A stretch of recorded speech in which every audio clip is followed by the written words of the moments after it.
Bien, nos encontramos aquí en las instalaciones de la Universidad Autónoma de Baja California Sur con el doctor Carlos González del Departamento de Ciencias Jurídicas y pues él es abogado de profesión, también abogado litigante, pues, catedrático aquí de la máxima casa de estudios y estudioso de los temas de la tenencia de la tierra en Baja California Sur. Doctor, háblanos un poquito sobre este tema de la privatización de los ejidos. A nivel nacional, pues sabemos que cuando se modifica el artículo 27 constitucional, pues se da esta vertiente, ¿no? Pero ya hay quienes se preocupan, no sé si de más o de manera justa, en el sentido de que Baja California Sur, por tener pues toda tierra ejidal, pues ya se privatizó la mayor parte de los ejidos, como a veces se dice, ¿no? O realmente de qué tamaño es el problema o qué es lo que se ha privatizado. ¿Cómo está el panorama en ese sentido, doctor? Gracias. Antes que nada, pues muchísimas gracias por la entrevista, sobre todo porque son temas bien importantes, ¿no? Y que generalmente la población pues, carece de la información fidedigna, exacta, ¿no? Y aparte de que los estudios, la verdad, son limitados con respecto a la tenencia de la tierra en Baja California Sur. Y el tema de la privatización, como bien dices, es un tema interesante, porque por un lado se maneja que existe efectivamente esa privatización desmedida, ¿no? Que se da a partir de 1992, pero aprovechando te voy a dar unas cifras. Sí. Cuando se empezó el reparto agrario en el Estado, a partir de 1919-1920, y durante todo el proceso, antes de 1992, se repartieron o se entregaron a los ejidos una superficie total de 5.375.759 hectáreas. Esto significa casi el 75% de la superficie total estatal. ¿Okay? Entonces, imagínate, nada más el 25% no era ejido.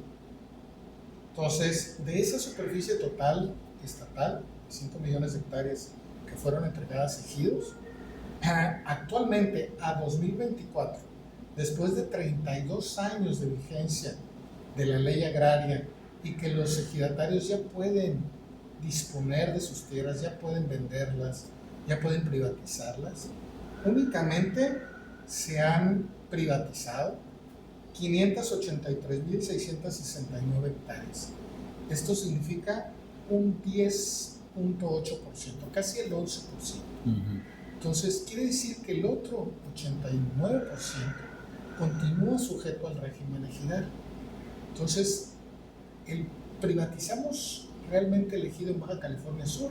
En términos globales diríamos que no, pero hay fenómenos muy característicos. ¿Cuáles son esos fenómenos? Si hablamos de ejidos que están conurbados con centros de población importantes, como es La Paz, que tenemos a El Centenario, Chametla, como es Los Cabos, San José del Cabo, Cabo San Lucas, Loreto. Ese tipo de ejidos sí vemos una diferencia muy importante en su privatización. No estamos hablando del 11%, estamos hablando de más del 50% de la superficie. Entonces, ahí vemos fenómenos muy diferenciados con respecto a la totalidad, ¿no? También podemos observar otro tipo de fenómeno, que son los ejidos, por ejemplo, con vocación turística. Estamos hablando del mismo San José del Cabo, el mismo Cabo San Lucas, pero, por ejemplo, La Ribera, por ejemplo, Los Santos, Pescadero, Elías Calles, que son prácticamente zonas que ya están un poquito más en auge turístico. Se está dando la misma proporción que los ejidos conurbados, ¿no? O sea, hay un porcentaje mucho mayor de privatización de parcelas con respecto a ejidos, por ejemplo, del norte del estado, ¿no? Que son ejidos muy grandes, que no hay un gran desarrollo urbano, gran desarrollo turístico. Entonces sí vemos esa diferenciación, ¿no? Con respecto a las actividades propias del sur del estado y las actividades propias del norte del estado. O sea, como que siguen ese parámetro, ese régimen, ¿no? Entonces, En conclusión, en términos generales, se ha privatizado, o podemos considerar que se ha privatizado el ejido en Baja California Sur. La respuesta sería no. Pero sí hay, digamos, núcleos agrarios, ejidos focalizados que sí tienden a la privatización. ¿Qué tiene que ver con este tema de la vocación turística y obviamente con los litorales del estado, ¿no? Porque es la parte realmente que al inversionista le interesa, ¿no? O a la gente que quiere comprar una casa, una residencia, pues obviamente le quiere tener vista al mar, y los ejidos que tienen esa posibilidad pues pueden hacer ya la transacción correspondiente, ¿no? Así es correcto. Ahora, en ese sentido, el resto de... ¿Es un fenómeno que se da a nivel nacional? ¿O bueno, en Baja California Sur? Yo supongo que es en todo el país, ¿no? El país tiene pues, una gran cantidad de litorales. Supongo que el fenómeno es muy similar, ¿no? Es correcto. Son similares, sobre todo por los centros urbanos. La mayor parte de la superficie de reservas de crecimiento de los grandes centros de población están rodeados de ejidos, y por lo tanto el fenómeno es similar. Igual, superficies que son colindantes con las costas, con las playas, evidentemente los ejidos que están ahí también están sufriendo el mismo fenómeno que tenemos aquí en Baja California. ¿Cuántos ejidos tenemos aquí? Y yo me imagino que Cabo San Lucas y el ejido San José son como que la joya de la corona, ¿no? O sea, estamos hablando de que no sé cuántos ejidos son. Es correcto. En el estado son 100 ejidos, 99 de los cuales están vigentes. Ajá. Y sí, efectivamente, Cabo San Lucas, San José del Cabo, digamos que son la cereza del pastel, ¿no? Por, evidentemente, la plusvalía de sus tierras, ¿no? A ver, 99 vigentes, ¿y el otro? El otro se constituyó, se entregó la tierra, se ejecutó, pero prácticamente se deshizo y no está vigente. No hay ejidatarios actuales, no tiene mesa directiva, y las tierras de que se trata fueron afectadas por otras acciones agrarias de otros ejidos. ¿Qué es el ejido cuál o era el ejido cuál? Es un ejido del norte del estado que se llama San José de Magdalena. San José de Magdalena. Ese ya prácticamente ya no es ejido, es otra cosa, ¿no? Prácticamente es ejido, pero no está vigente. Digamos que está en un proceso no activo, Uh-huh. ahí guardado, digamos. Así es. Ahora bien, cuando se establece, ahorita platícanos un poquito acerca de esto de la historia, ¿no? ¿Quién ya nos comentó que a principios del siglo XX, de hecho, se hacen los ejidos, pero después viene Salinas de Gortari y hace esta reforma al artículo 27 constitucional, y pues es cuando se pueden pues vender tierras, ¿no? Es correcto. ¿Este proceso se ha desarrollado de manera sencilla o ha sido ha generado conflictos también? Porque por ahí, pues obviamente hay quienes de repente dicen, oye, pero es que yo tengo un título de propiedad anterior al ejido, entonces, ¿qué pasa con esto, no? Y a veces son terrenos que efectivamente tienen alta plusvalía porque están cerca de la costa. Sí, claro, por supuesto. Fíjate que Baja California Sur tiene una característica muy particular. Yo siempre le digo a mis alumnos, es que Baja California Sur no es normal, ¿no? Así como lo de la familia Peluche, sin hacer comerciales, ¿no? ¿Por qué? Porque Baja California Sur siempre fue, digamos, el patito feo de la administración federal durante mucha parte de su historia, ¿no? Alejado, sin grandes recursos, limitado de agua, sin mucha productividad, y por lo tanto pues lo tenían allá olvidado, ¿no? Y siempre la política del gobierno federal fue proteger la península, ¿no? O sea, estar pendiente de que fueran a colonizar, de que se entregaran tierras para que ciudadanos mexicanos son los que estuvieran, digamos, poseyendo y cultivando y sobre todo protegiendo de invasiones, ¿no? Entonces, lo que pasó en 1917, a partir desde 1915, a partir de la ley del 6 de enero, que se empezaron a entregar las tierras a todo el país, aquí surgió un fenómeno muy característico, diferente del Estado, porque como bien dices, hay muchos títulos de propiedad que devienen de Benito Juárez y Porfirio Díaz, que son completamente válidos. No ha habido una resolución judicial ni una resolución administrativa que los haya declarado nulos. Entonces siguen vigentes. Entonces viene el proceso de entrega de tierras a los campesinos, a los pueblos, y se dan conflictos muy fuertes entre los que se decían propietarios y que decían que tenían sus títulos de propiedad con respecto a la resolución presidencial que les entrega a los campesinos, ¿no?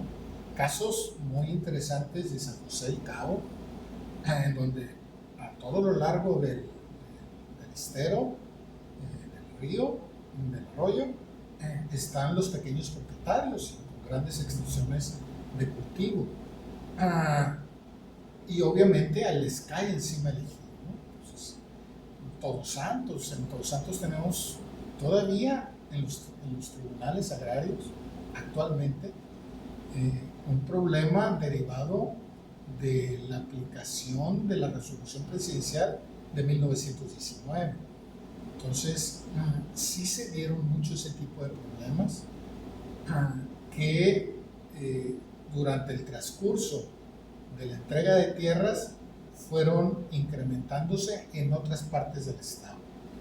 Llega 1992, como bien dices, se trata de regularizar los linderos del ejido y los derechos al interior, y empiezan a surgir problemas de linderos porque imagínate, un proceso de medición de 1920-1924 no era muy exacto, y por lo tanto cuando vienen ya las mediciones con coordenadas geodésicas, entonces dicen pues no coinciden, está invadiendo una pequeña propiedad, está invadiendo a otro ejido, y surgen los problemas que fueron atendidos en vía conciliación, vía tribunales agrarios, ¿no? Entonces, esa fue una parte de la problemática que bien dices. Y a partir de 1992 pensamos que ya regularizada la tierra se iban a terminar los problemas, ¿no? Cuando no, al contrario, surgen otro tipo de problemas, y los mismos problemas de inicio continúan o no se resuelven o empiezan otros muy similares. Entonces la problemática de la tenencia de la tierra en Baja California Sur es compleja, y habría que analizar cada una de esas problemáticas para ubicar su origen. Pero sí tienen, desde el punto de vista jurídico, solución, dice pues algo en derecho, ¿no? Que lo primero es, pues, lleva mano, ¿no? O sea, si tienes un título de propiedad de Porfirio Díaz o de Benito Juárez, que fueron presidentes de la República, y luego llega otro presidente posterior y dice, pues vamos a repartir las tierras que ya están repartidas, pues como que suena un poquito, hasta ilógico, ¿no? Que se dé razón al ejido en este caso, ¿no? Cuando ya hay propietarios anteriores. Pero bueno, yo lo digo de manera muy sencilla, ¿no? Pero supongo que el tema ya en el fondo, pues hay amparos y hay cuanta cosa, ¿no? Que recursos jurídicos que me imagino que hacen muy complejo el tema, sí, ¿no? Muy complejo, y más, independientemente de la cuestión física de los terrenos, tenemos un problema en México, y sí quisiera enfatizarlo. Uno de los problemas principales en México ha sido la falta de cuidado del acervo histórico. ¿Okay? Tenemos un archivo muy, muy grande, muy extenso, que es el Archivo General de la Nación y el Archivo General Agrario, ¿no? Pero tenemos un hoyo muy profundo en cuanto a la documentación, registro, resguardo de la documentación de los terrenos que se titularon. Entonces, los títulos de Porfirio Díaz, sobre todo los de Benito Juárez, que fueron 222 en 1859 y más o menos otros 150 en 1861, no estaba creado el registro público de la propiedad. Entonces, pues la gente se quedaba con ellos. Y había un registro, sí, pero ese registro se perdió, se lo robaron, le cayó agua, un ciclón, lo que quieran y manden. Entonces, lo único que la gente tenía eran sus documentos originales. Pero con el paso del tiempo, al fallecer el titular, al irse de los distintos herencias o ventas, se empezó a perder la historia y el registro de que salió del dominio de la nación. Por lo tanto, cuando llegan los ejidos, quien tenía la facultad de hacer ese estudio, que era el gobierno federal, no tenía los elementos suficientes para analizar si los terrenos que estaban afectando realmente tenían propietarios o no. Y por lo tanto, muchos ejidos cayeron encima de títulos de propiedad legalmente expedidos. O sea, no se hizo un análisis, se hizo simplemente el decreto y... Se hizo un análisis, pero defectuoso por la falta de sustento histórico. Porque estamos hablando 1917, 1919 a 1850, ya han pasado 70 años. Sí. Y en esos 70 años no se puede, México no tuvo la capacidad para resguardar el acervo histórico. Sí, que no había registro, ¿no? En pocas palabras, entonces así es muy difícil pues testimoniar que el título es original o que realmente te lo heredó tu abuelo o no sé, ¿no? Sobre todo en Baja California Sur, te voy a contar así muy rápidamente una historia que a mí la verdad me conmovió muchísimo. Me llegó una persona cuando yo era funcionario de Procuraduría Agraria hace casi 20 años y llegó con su morralito, una persona mayor, un ranchero 100%, su sombrero, sus guaraches, y llegó y me dijo, oiga, fíjese que me está afectando un ejido. O sea, el ejido dice que el terreno y el rancho donde estoy es de ellos. Pero nosotros tenemos ahí, yo nací ahí, mi papá nació ahí, mi abuelo nació ahí, pero el documento se nos quemó. Teníamos un título de Juárez y se nos quemó la casa del rancho y se nos perdió el documento. Entonces analizo yo mis antecedentes y le pregunto, ¿cómo se llama? Por decir un nombre, ¿no? Juan Pérez. Analizo yo mis antecedentes y veo que el título de Juárez es pedido a nombre de Juan Pérez. Y le pregunto, oiga, ¿cómo se llamaba su papá? No, pues Venustiano Pérez. ¿Su abuelo? No, pues Luis Pérez. Luis Pérez. ¿Y más o menos en qué año nació? No, pues en este año no. ¿Y su bisabuelo? Bisabuelo. Sí, era igual Juan Pérez. Él es el que tenía el título. Quiere decir que era la cuarta generación que estaba ahí utilizando el terreno en las mismas condiciones que lo hicieron hace 150 años, que tenían su título de propiedad y que no se hizo la investigación suficiente y adecuada o no se tenían los registros para que el ejido le cayera encima. Fíjate nada más. Pero ¿no? ¿Se le había quemado o no se le había quemado el documento? Se le quemaron los documentos. Ok, sí, había desaparecido el documento. Lo que sí existía, pues ya la posesión, ¿no? De esta gente pues, durante 150 años. Entonces, así es. Pero bueno, me imagino que se resolvió a favor de la gente o no. No se ha resuelto. Que yo sepa, no se ha resuelto, porque ellos no han podido acreditar suficientemente que se expidió ese título de propiedad.